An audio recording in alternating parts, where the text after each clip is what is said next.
ইন্দিরা গান্ধী রাষ্ট্রীয় মুক্ত বিশ্ববিদ্যালয়ের আঞ্চলিক সদর দপ্তর কলকাতা কেন্দ্র থেকে BPSE Gandhi and contemporary world, Gandhi এবং তার সমসাময়িক বিশ্ব, এই আলোচনায় ইন্দিরা গান্ধী রাষ্ট্রীয় মুক্ত বিশ্ববিদ্যালয়ের পক্ষ থেকে আমি অঞ্জন কুমার বসু সমস্ত পাঠক সমাজকে আজকের এই লাইভ প্রোগ্রামে অংশগ্রহণ করার জন্য স্বাগত জানাই। আজকে আমার আলোচনার বিষয় গান্ধী এবং তার সমসাময়িক বিশ্ব। এই আলোচনার একদম অন্তিম পর্বে এসে আমরা ইউনিট নাম্বার 12 সোশ্যাল হারমোনি অর্থাৎ সামাজিক সংহতি এবং ইউনিট নাম্বার 13 গান্ধীর শিক্ষা সংক্রান্ত চিন্তা চেতনা, এডুকেশন, এবং ইউনিট নাম্বার 14 এ আমরা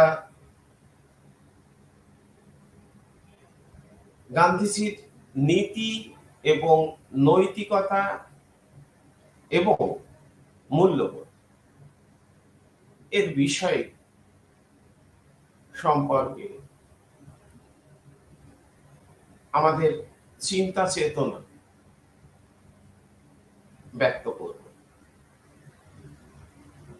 ইন্দিরা গান্ধী রাষ্ট্রীয় মুক্ত বিশ্ববিদ্যালয় এই 3 পাঠ এককের মধ্য দিয়ে পাঠক সমাজকে সামাজিক সংহতি বা ঐক্য বোধ সম্পর্কে একটা ধারণা এবং কিভাবে সামাজিক সংহতি বা ঐক্যবোধ গড়ে ওঠে এবং সামাজিক সংহতি বা ঐক্যবোধ কিভাবে বিঘ্নিত হতে পারে বা বাধা প্রাপ্ত হতে পারে বা সেটার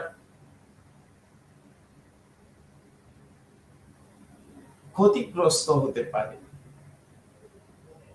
সেই বিষয়গুলি আলোচনা করব এবং গান্ধীজি কিভাবে সামাজিক সংহতি বা ঐক্যবোধের ধারণা কে ব্যক্ত করেছেন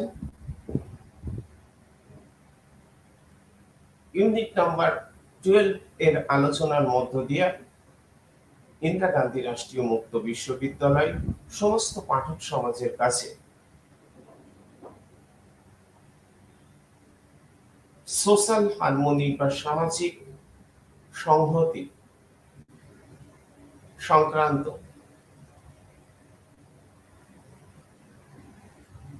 বক্তব্য তুলে ধরে। ইউনিট নাম্বার 13 এ আমরা দেখব গান্ধীজির শিক্ষা দর্শন, যা তার জীবন দর্শনের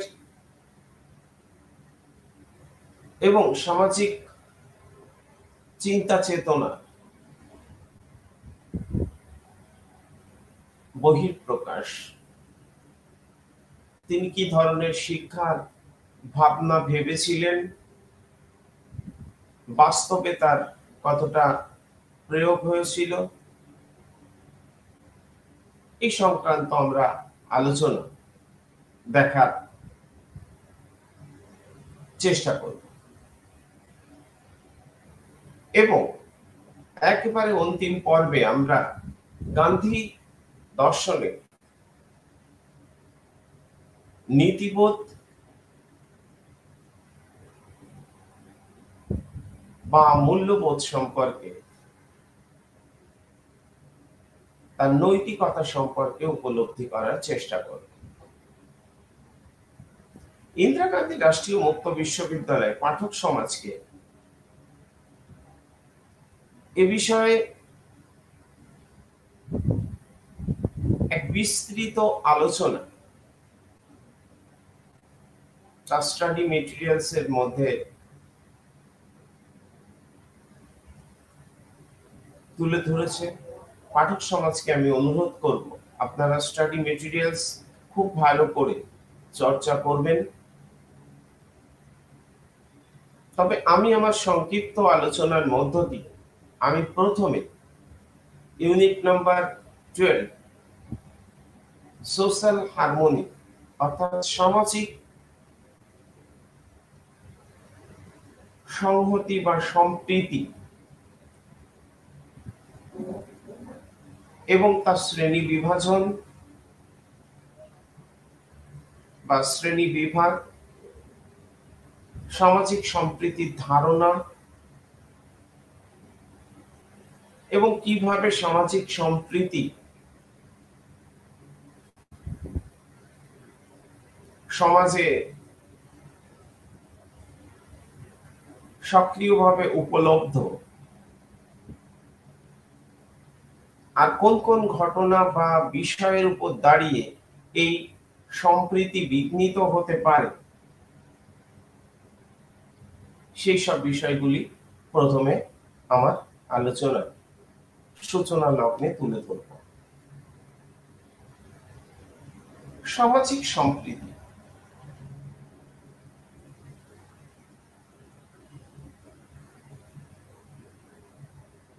ভারতবর্ষ বিশাল জনবহুল একটা রাষ্ট্র।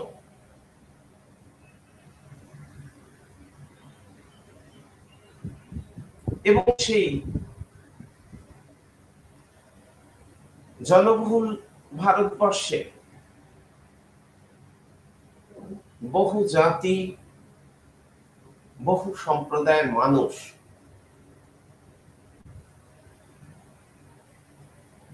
একত্রে বসবাস করে এবং জাতীয় সংহতি বা সম্প্রীতি যুগ যুগ ধরে ভারতবর্ষে প্রবাহমান। অন্তত ইতিহাস এর দিকে যদি আমরা ফিরে তাকাই তাহলে উপলব্ধি করতে পারব। ইতিহাস তার সাক্ষী থেকেছে যে অনেক কঠিন বাধা বিঘ্নকে অতিক্রম করে ভারতবর্ষ তার সম্প্রীতি রক্ষা করে চলেছে এবং বিশ্বের বৃহত্তম গণতান্ত্রিক রাষ্ট্র হিসেবে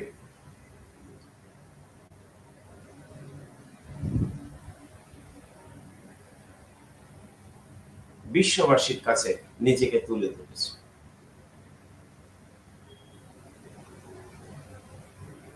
এর মূলে যে বিষয়টা ভারতবর্ষের মানুষ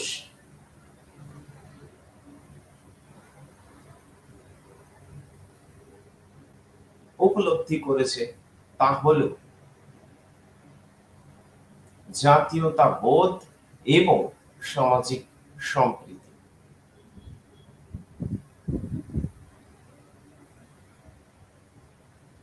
তবে সামাজিক সম্প্রীতি যে কখনো বিঘ্নিত হয়নি তা কিন্তু নয়। কখনো কখনো কোনো বিশেষ রাজনৈতিক দল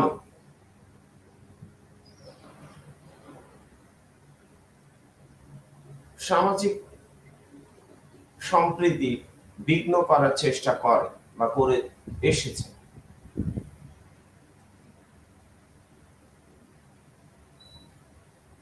আজ 2024 সালের দ্বার প্রান্তে যখন আমরা পুনরায় বিশ্বের বৃহত্তম গণতান্ত্রিক রাষ্ট্রে গণতন্ত্রের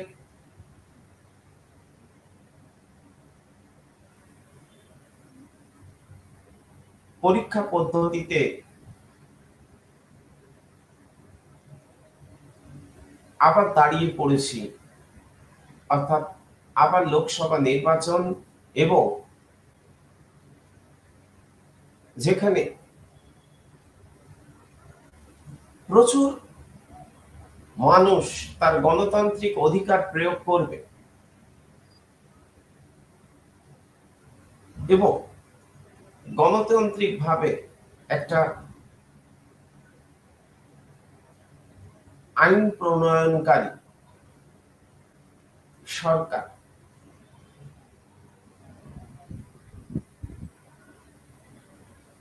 নির্বাচিত করবে।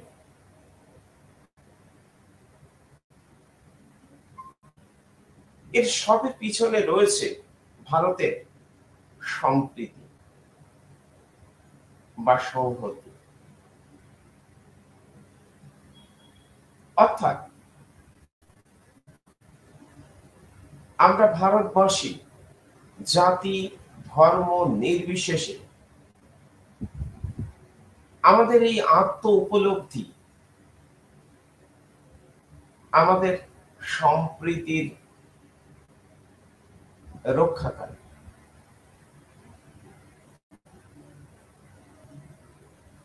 যা কখনোই ধর্মীয় চিন্তা চেতনার দ্বারা চালিত নয়।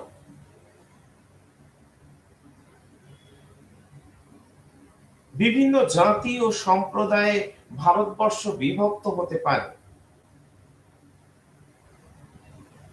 মানুষ সবসময় উৎকৃষ্ট দক্ষতার সাহায্যে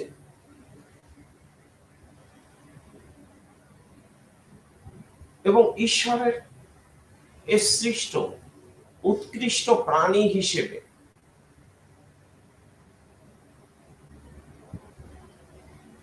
সামাজিক সম্প্রীতি রক্ষার চেষ্টা করেছে।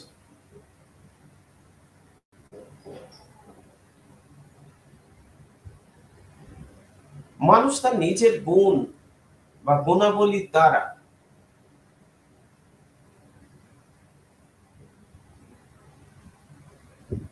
যে দক্ষতা গড়ে তুলেছে তার প্রতিটা ক্ষেত্রে তৈরি হয়েছে সামাজিক সম্প্রীতি রক্ষার এক যুক্তিবোধ। যে যুক্তিবোধের মাধ্যমে মানুষ শিখেছে এককভাবে এই সমাজে টিকে থাকা সম্ভব নয়।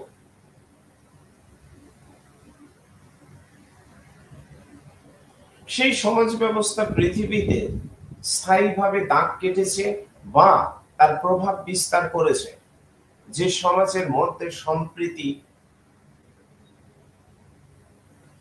রক্ষিত হয়েছে।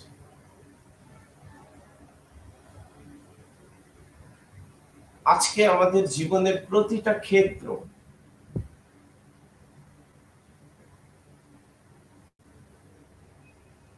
একেবারে শৈশব অবস্থা থেকে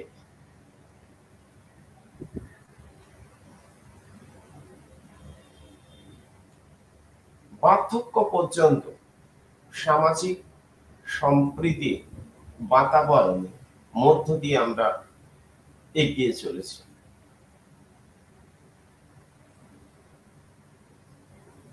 শিক্ষাক্ষেত্রে,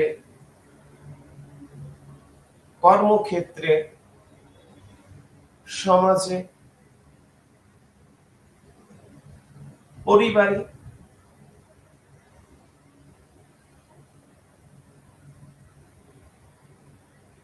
আত্মীয় পরিজন বন্ধুদের মধ্যে সম্প্রীতিকে রক্ষা করা আমাদের প্রত্যেকের কাছে সবচেয়ে বড় কাজ।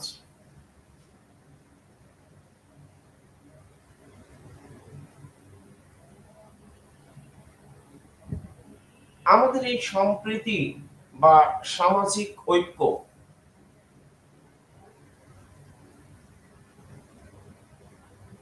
তখন লক্ষ্য করি যদি আমরা পরিবারের দিকে নজর দিই। সেখানে আমরা কাউকে আমাদের পরিবারের কর্তা হিসেবে গণ্য করি, এটাও সামাজিক সংহতির একটা বড় নিদর্শন। আবার কর্মক্ষেত্রে, শিক্ষাক্ষেত্রে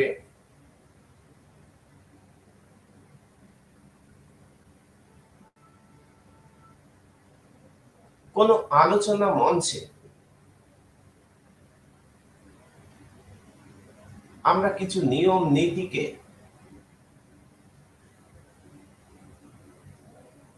যখন নিজের ভালো লাগা মন্দ লাগাকে উপেক্ষা করেও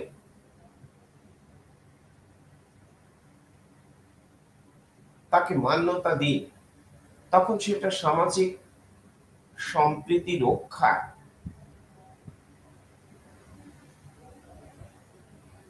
বড় নিদর্শন। সামাজিক সম্প্রীতি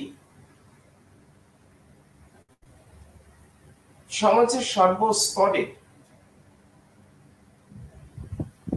এমনকি বিশ্ব মানব গঠনের ক্ষেত্রেও কার্যকরী ভূমিকা পালন করে।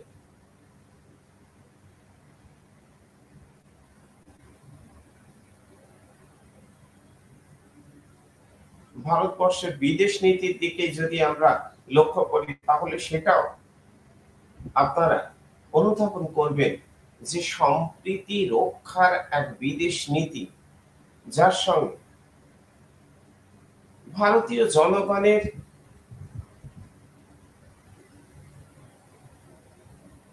বা ভারতবর্ষের নিজস্বতা এবং বিশ্ব শান্তির কর্মযজ্ঞকে সফল করার উদ্দেশ্যে গৃহীত পদক্ষেপ। সামাজিক সম্প্রীতির এই নিদর্শন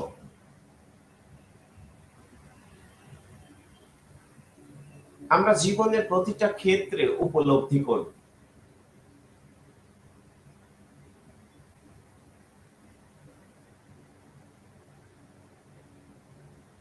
দেশভাগের সময় বা তার কিছুটা আগে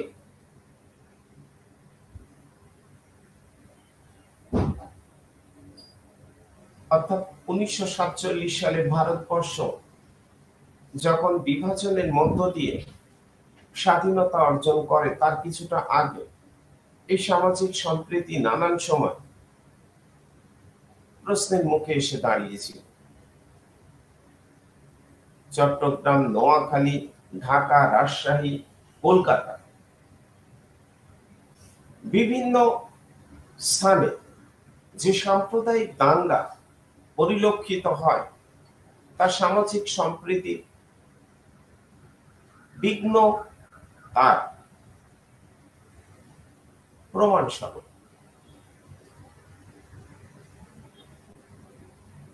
কিন্তু সামাজিক সম্প্রীতি রক্ষার ক্ষেত্রে যারা উল্লেখযোগ্য ভূমিকা বা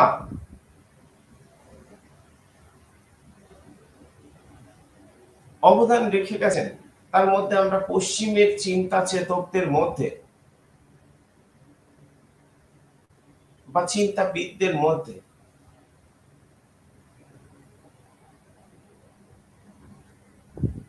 যাদের নাম প্রথমে উল্লেখ করতে হয়, যেমন পিথাগোরাস, প্রথম ব্যক্তি যিনি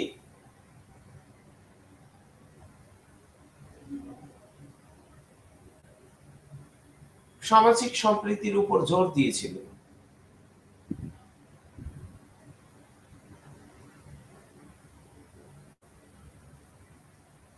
এবং তিনি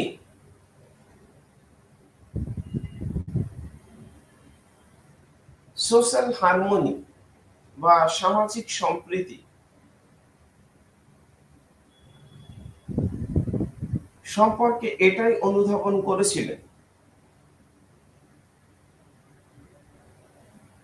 শরীর এবং আত্মার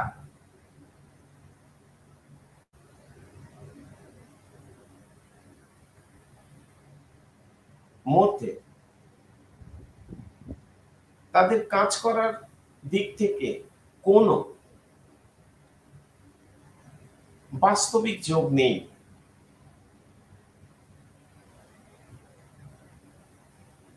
তথাপি তারা মিলিতভাবে বিভিন্ন কার্য সম্পাদন করে থাকে। তেমনি ভাবে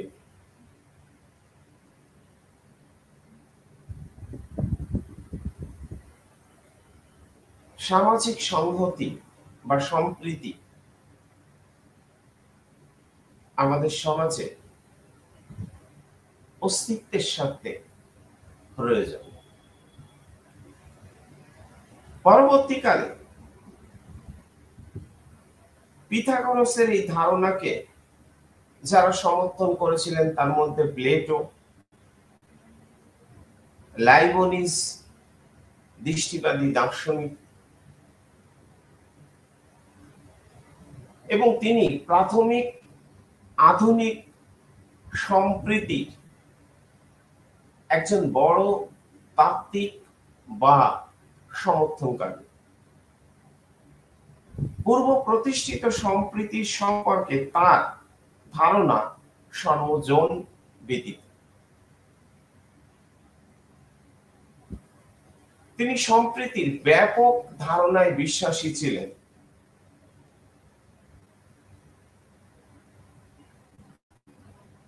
সময়ের স্বল্পতা এই বিষয়ের গভীরতার মধ্যে আমাদের পক্ষে যাওয়া সম্ভব নয়। তবে পাঠক সমাজকে আমি অনুরোধ করব যে আপনারা ইন্দিরা গান্ধী রাষ্ট্রীয় মুক্ত বিশ্ববিদ্যালয় স্টাডি মেটেরিয়ালস সঠিকভাবে পাঠ করার মধ্য দিয়ে উপলব্ধি করতে পারবেন।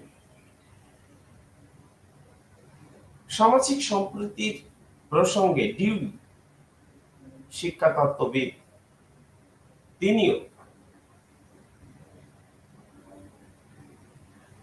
উচ্ছ্বসিত ধারণা পোষণ করেছেন। আদর্শ সমাজ গঠনের ক্ষেত্রে সামাজিক সম্প্রীতি অতি প্রয়োজন। কিন্তু কিছু মানুষ যখন নিজস্ব স্বার্থ চরিতার্থ করার জন্য কিছু মৌলবাদী সংগঠন যখন ধর্মের নাম করে এই সামাজিক সম্প্রীতি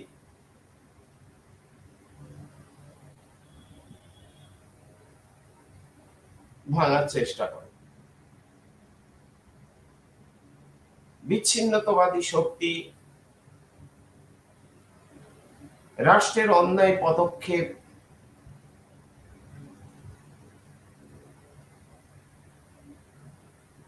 মানুষের চাওয়া না পাওয়ার বিষয়গুলি, সমাজের শ্রেণী বৈষম্য বা ধনী দরিদ্রের ব্যবধান,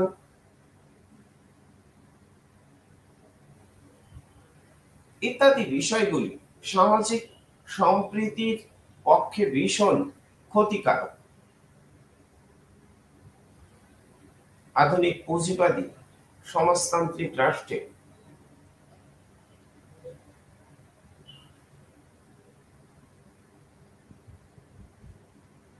ভারতবর্ষের মতো মিশ্র অর্থনীতির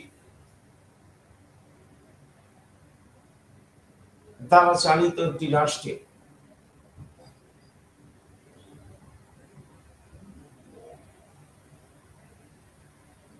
যেখানে সামাজিক সম্প্রীতি বিভিন্ন জাতির মধ্যে ভীষণ প্রয়োজন,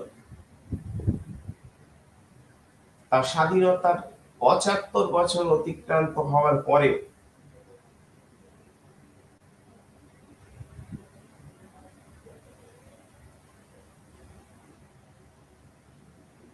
ক্রমেই শক্তিশালী হয়ে উঠেছে।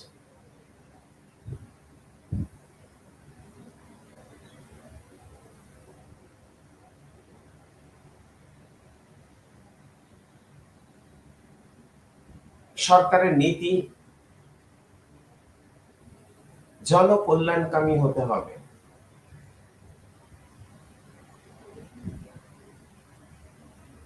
দুর্নীতি মুক্ত হতে হবে, সামাজিক কল্যাণকে কেন্দ্র করে সরকারের নীতি পরিচালিত হতে হবে, রাষ্ট্রীয় সেবকদের সামাজিক দায়বদ্ধতাকে স্বীকার করতে হবে,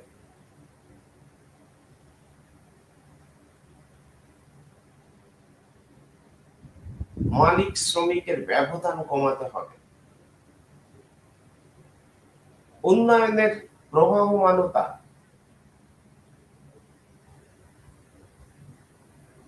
কর্মক্ষেত্রে বৈষম্য দূরীকরণ, জাতপাতের ভেদাভেদ, এই সমস্ত কিছু আমরা যদি পরিহার করতে পারি তাহলে সামাজিক সংহতি ক্রমে মজবুত হবে এবং যা থেকে আমরা ক্রমে ভারতবর্ষকে বিশ্ব সভ্যতার দুয়ারে আরো মজবুত তীর সঙ্গে প্রতিষ্ঠিত করতে পারব। সম্প্রীতির শ্রেণীবদ্ধকরণ নানানভাবে সম্ভব।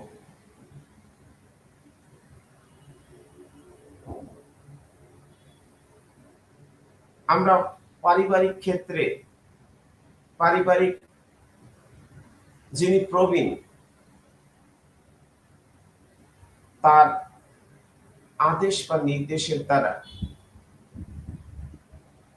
পারিবারিক জীবন অতিবাহিত করি। আবার কর্মক্ষেত্রে আমরা সংগঠনের মাধ্যমে আমাদের সমস্ত চাওয়া পাওয়া বা দাবি দেওয়া সেগুলি আলোচনার মাধ্যমে সমাধান করতে পারি।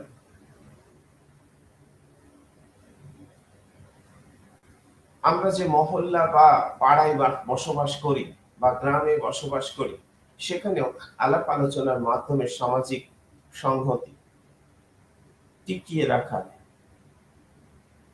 উদ্যোগ এর দ্বারা আমরা চালিত হই। জাতীয় সরকারের ক্ষেত্রেও এই একই ধরনের প্রবাহমানতা আমরা লক্ষ্য করি।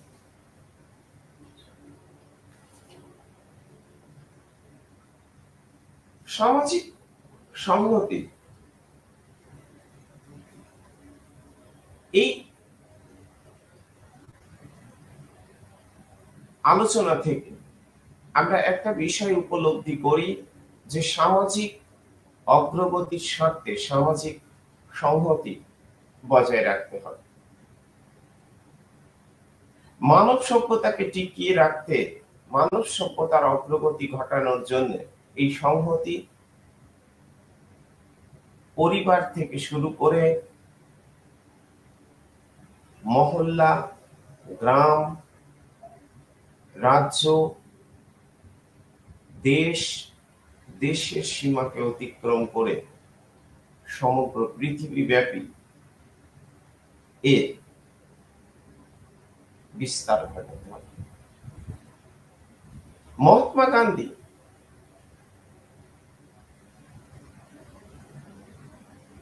সামাজিক সংগতির উপর জোর দিয়েছিলেন। তিনি কোনোভাবে সামাজিক সংগতি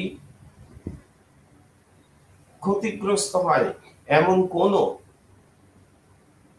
ধরনের কর্মসূচি বিরোধী ছিলেন। তিনি বিশ্ব সংসারকে নিজের করে ভেবেছিলেন এবং সেই চিন্তার প্রতিফলন আমরা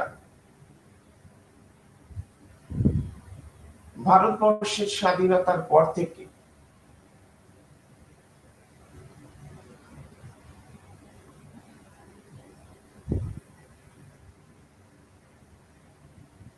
ভারতবর্ষে লক্ষ্য করি। কখনো যে এর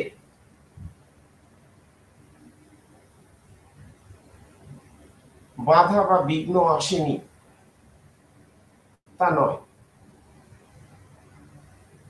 কিন্তু শত বাধাকে অতিক্রম করে ভারতের মানুষের, কোটি কোটি মানুষের আকাঙ্ক্ষা কোথায় যেন এক হয়ে মিশে গেছে। আমরা ভারতবাসী এই জাতীয় সংহতি বা এই সামাজিক সংহতি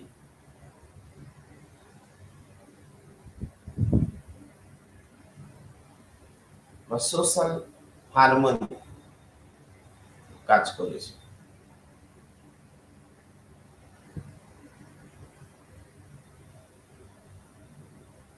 যে কারণে ভারতবর্ষ 200 বছরের পরাধীনতা অতিক্রম করে আজকে বিশ্ব দরবারে নিজেকে মহিমান্বিত করতে পেরেছে। আমার পরবর্তী আলোচনার বিষয় গান্ধীজির শিক্ষা সংক্রান্ত চেতনা বা এডুকেশন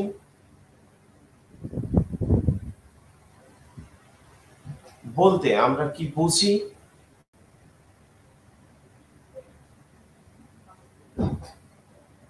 তার সংকীর্ণগত দিক এবং ব্রডার বা বৃহত্তর দিক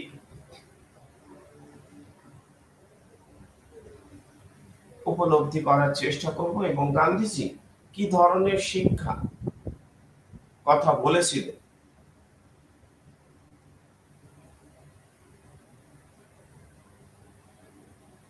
এবং তার শিক্ষা দর্শনের নানান প্রসঙ্গ আমরা তুলে ধরার চেষ্টা করব।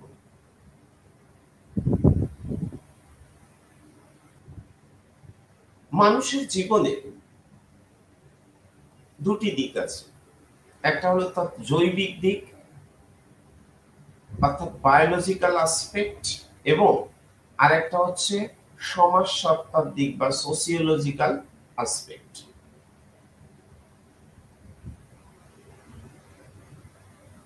এই কারণে জৈবিক এবং সামাজিক দুই ধরনের চাহিদাই মানুষের মধ্যে থাকে। জৈবিক চাহিদার জন্য খাদ্য, প্রজনন, নানান সরঞ্জাম আছে।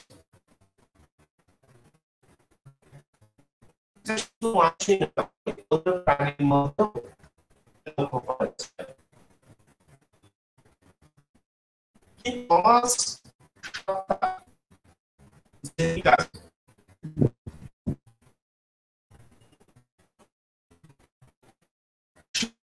শিক্ষা আর শিক্ষণীয় বিষয়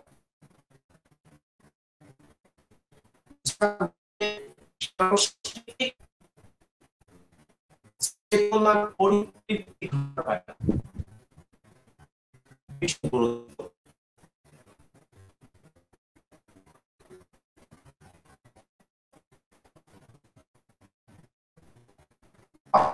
মানুষের মধ্যে সাংস্কৃতিক চেতনা পরিপূর্ণতা আনা শিক্ষা। শিক্ষা কি?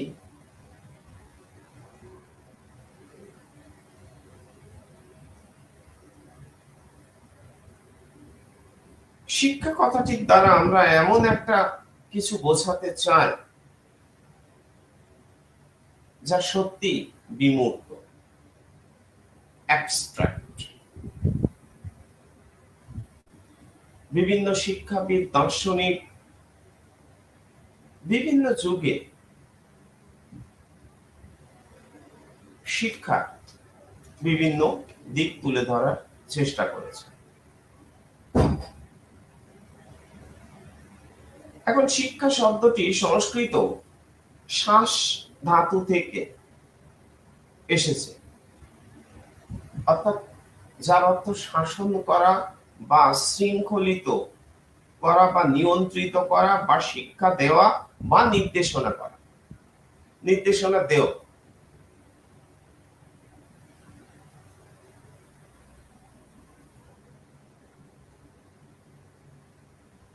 অর্থাৎ বিশেষভাবে কৌশলকে রপ্ত করা,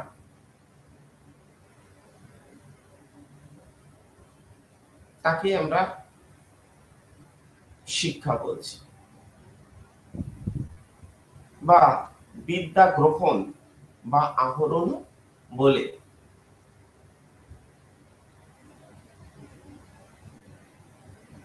গণ্য করে থাকে। এখন এই শিক্ষার দুটো অর্থ আছে, একটা হচ্ছে সংকীর্ণ অর্থ আর একটা হচ্ছে ব্যাপক অর্থ।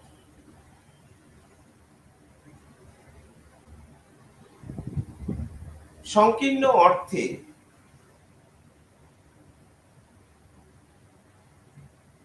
শিক্ষা অর্থ যে সমস্ত কৌশল আমাদের দৈনন্দিন জীবনে প্রয়োজনে আমরা আয়ত্ত করি বা রপ্ত করি, এবং তা রপ্ত করার জন্য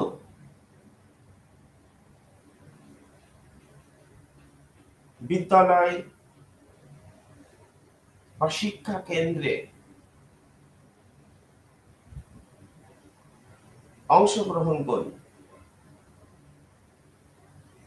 এবং নির্দিষ্ট পাঠ্যক্রম এর চর্চার মধ্য দিয়ে রপ্ত করি,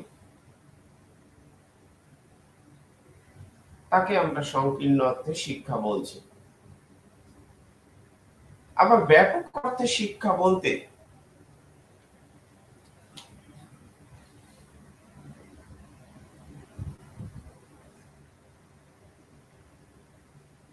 আমরা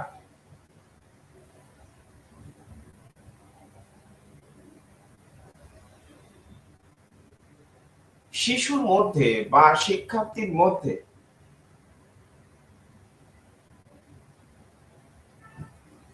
সকল রকম সম্ভাবনার পরিপূর্ণ বিকাশকে উপলব্ধি করি, যেখানে শিশুর দৈহিক, মানসিক, প্রাক্ষবিক, সামাজিক, আধ্যাত্মিক বিকাশ সাধন হবে। এটা মানুষের জীবনব্যাপী একটা প্রক্রিয়া, যার কখনো সমাপ্তি নেই। কিন্তু সংকীর্ণ অর্থে আপনারা শিক্ষা দেখলে তার একটা সমাপ্তি আছে। বিভিন্ন ডিগ্রি অর্জনের মধ্য দিয়ে আমরা যে শিক্ষা অর্জন করি।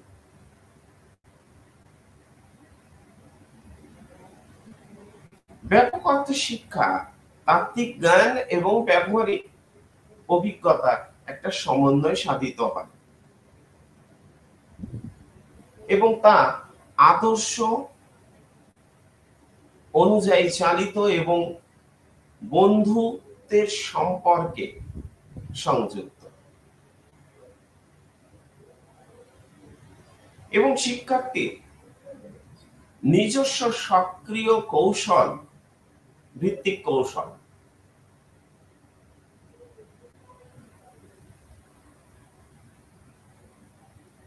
এইভাবে আমরা শিক্ষার সংকীর্ণ এবং ব্যাপক অর্থে মধ্যেকার পার্থক্যগত দিক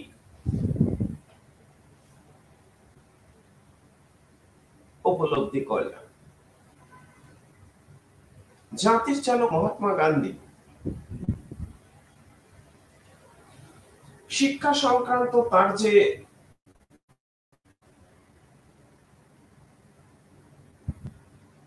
চিন্তা চেতনা,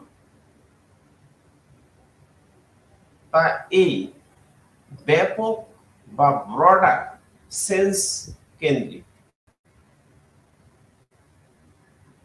আবার যদি আমরা ভারতবর্ষের শিক্ষার ইতিহাস পর্যালোচনা করি, তাহলে আমরা দেখতে পাবো যুগ যুগ ধরে নানান মনীষীদের চিন্তা চেতনার মধ্য দিয়ে শিক্ষার উদ্দেশ্যগত দিকে পরিবর্তনের মধ্য দিয়ে আজকের শিক্ষা ব্যবস্থা চালিত হয়েছে। অর্থাৎ একটা জায়গায় আবদ্ধ নয়, এবং এক ধরনের শিক্ষার প্রচলিত রীতিতে আমরা আস্থা জ্ঞাপন করিনি।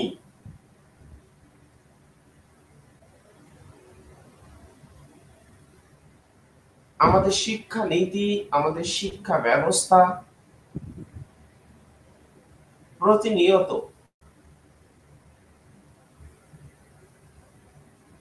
যুগের সঙ্গে তাল মিলিয়ে তার লক্ষ্যের দিকে এগিয়ে চলেছে।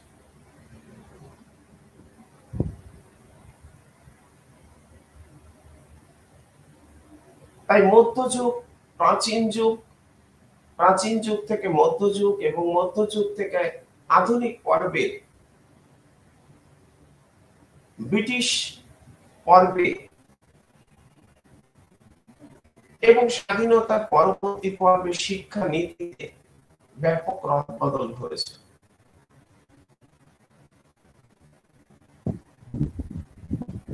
আমরা এখন যে শিক্ষা নীতি এনইপি 2020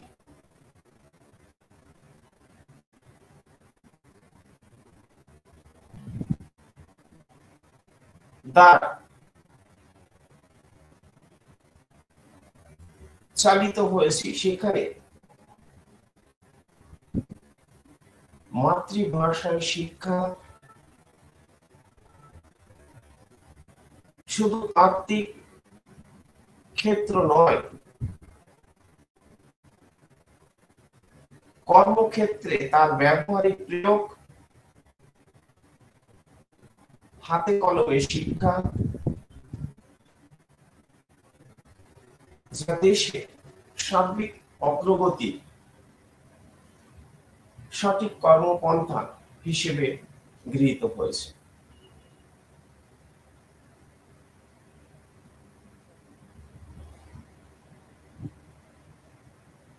আমাদের ভেবে দেখতে হবে, এই যে শিক্ষা নীতি এনইপি 2020, তার যোগ সূত্র যদি আমরা খোঁজার চেষ্টা করি, তাহলে গান্ধীবাদী দর্শনের মধ্যেই খুঁজে পাওয়া যায়। গান্ধীজি তার জীবন দর্শন ভাববাদী দার্শনিক হিসেবে চালিত করেছিলেন। যে কোনো ভাববাদীর মতো ঈশ্বরের প্রতি বা ভগবানের প্রতি তার অগাধ বিশ্বাস ও ভক্তি ছিল, এবং তিনি ঐশ্বরিক শক্তিতে বিশ্বাসী ছিলেন।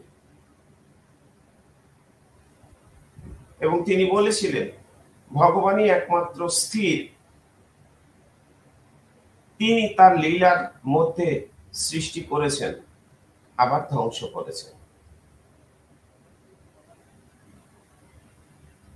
মানুষ সম্পর্কে তার ধারণা আধ্যাত্মবাদীদের মতো। তিনি প্রত্যেক মানুষকে সেই একই ব্রহ্মের অংশ হিসেবে কল্পনা করেছিল।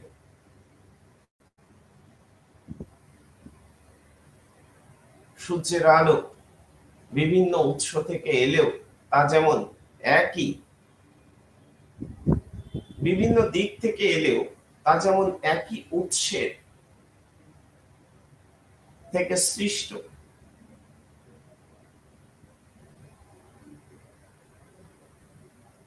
তার মতে জীবনের উদ্দেশ্য সেই স্রষ্টা পরম ব্রহ্মকে উপলব্ধি করা।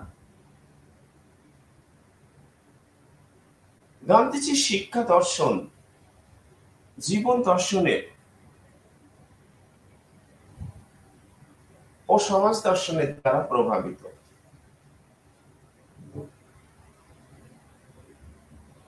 তিনি শিক্ষাকে সত্যান্বেষণ, আত্ম উপলব্ধির পন্থা হিসেবে বা পথ হিসেবে বর্ণনা করেছেন। শিক্ষা বলতে তিনি ব্যক্তির অন্তর্নিহিত দৈহিক, মানসিক এবং আধ্যাত্মিক সকল সত্তার পরিপূর্ণ বিকাশকে বুঝেছেন। All round drawing out the best in child and man, body, mind and spirit. তিনি বলেছেন শিক্ষার উদ্দেশ্য বস্তুতান্ত্রিক নয়, শিক্ষার উদ্দেশ্য হলো ব্যক্তির মধ্যে আধ্যাত্মিক যে শক্তি আছে তার বিকাশ সাধন করা। তিনি বলছেন the education should result not in material power but the spiritual force।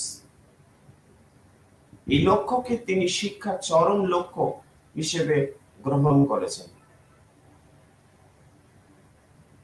তিনি নাগরিক শিক্ষার উপরে গুরুত্ব আরোপ করেছেন। তিনি মনে করতেন শ্রম বিমুখ ভারতবাসীকে প্রকৃত শিক্ষার মাধ্যমে শ্রমের প্রতি বা কর্মের প্রতি বিশেষ মর্যাদা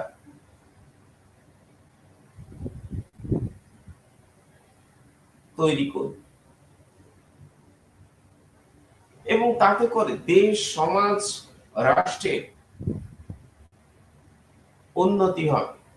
যে উন্নতি হবে সাস্টেনেবল ডেভেলপমেন্ট, অর্থাৎ স্থায়ী উন্নতি বা অগ্রগতি।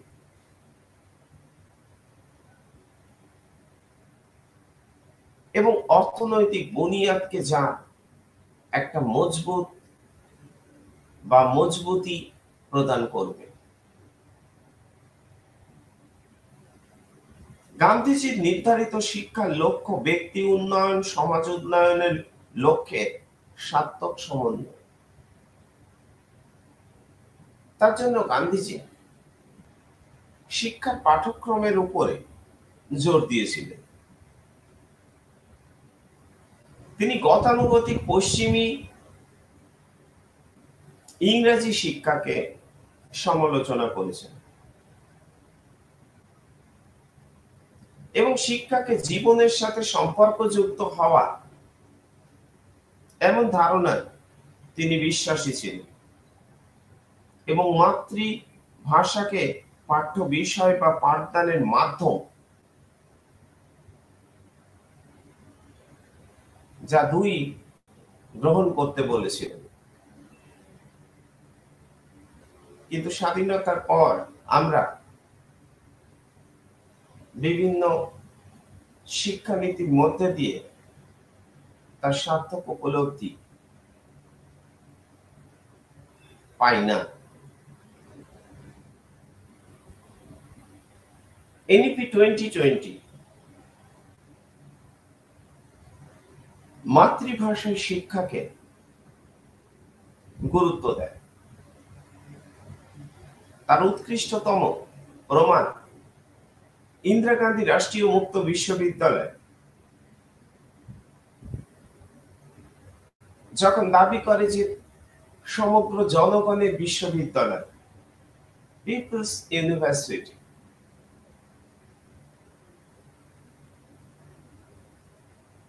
তাই স্বয়ংপ্রভা চ্যানেলের মাধ্যমে আঞ্চলিক ভাষায় শিক্ষার ক্ষেত্রকে প্রসারিত করার লক্ষ্য নিয়ে পাঠক সমাজের উদ্দেশ্যে বিভিন্ন আঞ্চলিক ভাষায় বিষয় সম্পর্কে বা সাবজেক্ট সম্পর্কে আলোচনার ক্ষেত্র তৈরি করেছে।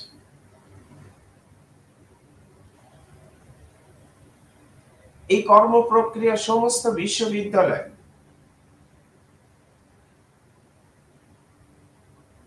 চালু করতে হবে। মাতৃভাষা মাতৃদুগ্ধের সমতুল্য, তার শক্তি, তার কর্মক্ষমতা মানুষের জীবনকে, সমাজকে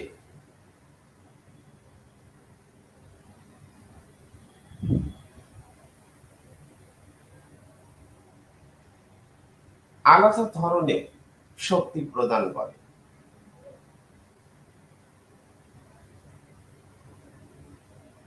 তবে শিক্ষাক্ষেত্রে হস্তশিল্পের উপর গুরুত্ব বা কারিগরি শিল্পের শিক্ষার অঙ্গনে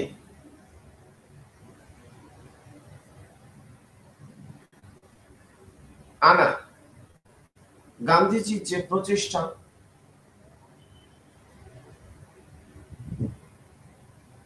যেটা পরবর্তীকালে জাকির হোসেন কমিটি বুনিয়াদী শিক্ষার জন্য পাঠ্যক্রম ও রচনা করেছে। মূল হস্তশিল্প সুতো কাটা, তাঁত বোনা, কৃষিকাজ, কাগজের কাজ, কাঠের কাজ, ধাতুর কাজ, মাতৃভাষা পাঠ্য বিষয় শিক্ষা চর্চা করা, গণিত, ব্যবহারিক গণিত এর ব্যবহার, সমাজবিদ্যা, ইতিহাস, ভূগোলকে স্বতন্ত্রভাবে চর্চার পরিবর্তে একত্রিতভাবে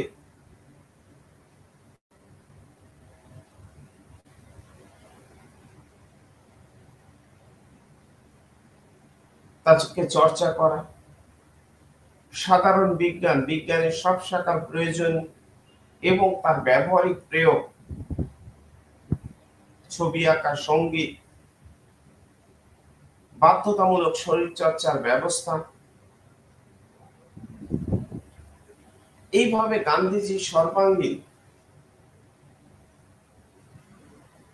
শিক্ষার বিকাশ সাধনের নীতিতে বিশ্বাস করতেন। কর্মকেন্দ্রিক, সক্রিয়তা ভিত্তিক শিক্ষা, প্রিন্সিপাল অফ অ্যাক্টিভিটি,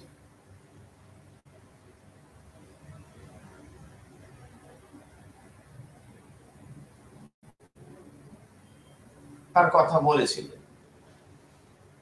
তবে স্বাধীনতা পরবর্তী পর্বে প্রাথমিক সময়কালের দিকে যদি আমরা তাকাই, তাহলে তার বাস্তবায়ন কতটা হয়েছিল তা নিয়ে আমাদের মনে যথেষ্ট একটা সন্দেহ থেকে যায়। তবে এনইপি 2020 এই বিষয়গুলোর উপরে বিশেষ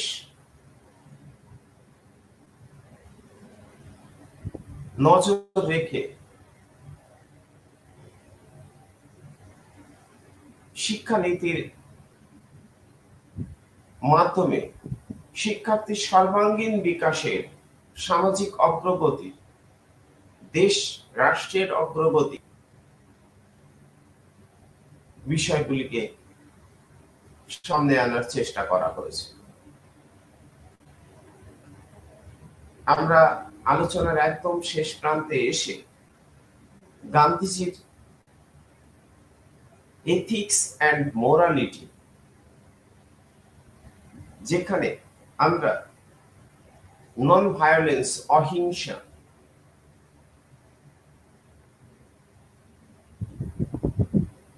সত্যবাদী হওয়া,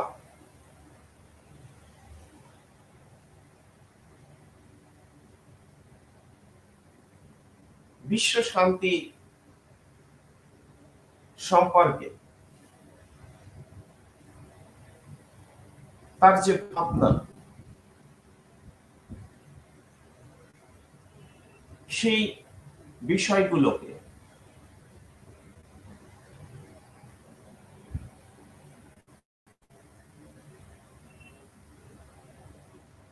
জোর দেয়। গান্ধীজি তার অহিংস নীতি এবং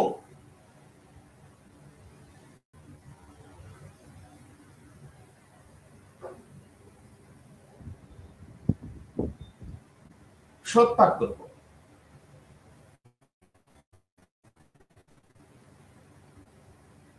যাকে তার দর্শনের মূল ভিত্তি, তার দ্বারা আজীবন চালিত হয়েছেন। তিনি বিশ্বাস করতেন অহিংসা এবং সত্যকে পরিহার করে কোন সমাজ বা সভ্যতার অগ্রগতি সম্ভব নয়।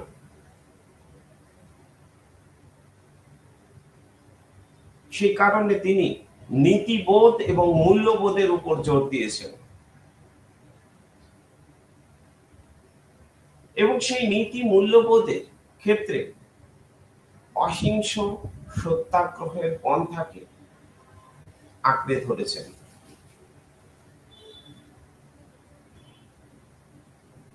তাতে করে হয়তো আমাদের জাতীয় আন্দোলন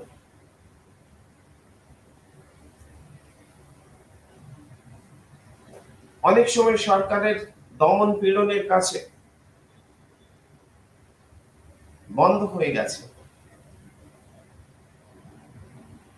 কিন্তু আমরা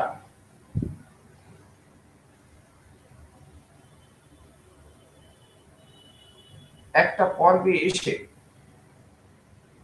সমস্ত প্রতিকূলতাকে জয় করতে পেরেছি।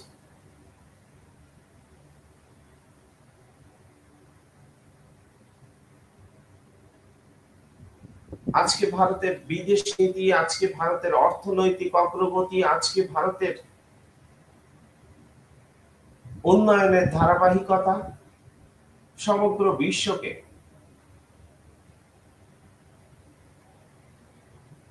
চমকিত করেছে। বহুত্ববাদী ভারতবর্ষে মূল মন্ত্র হয়ে উঠেছে গান্ধী দর্শন।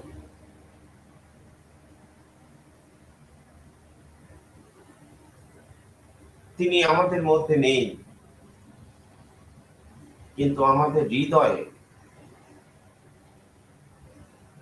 প্রতিনিয়ত বিরাজমান।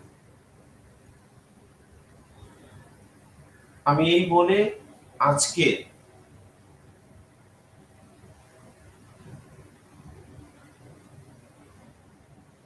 সমাপ্তি লগ্নে গান্ধী এবং কন্টেম্পোরারি ওয়ার্ল্ড এই আলোচনাকে সমাপ্তি করছি। আপনারা ইন্দিরা গান্ধী রাষ্ট্রীয় মুক্ত বিশ্ববিদ্যালয় স্টাডি মেটেরিয়ালসকে ভালোভাবে চর্চা করবেন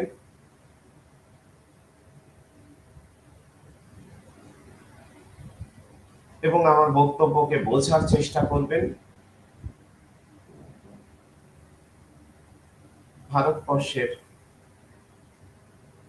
উন্নয়ন অগ্রগতির ধারা বজায় রাখবেন, জাতীয় সংহতি,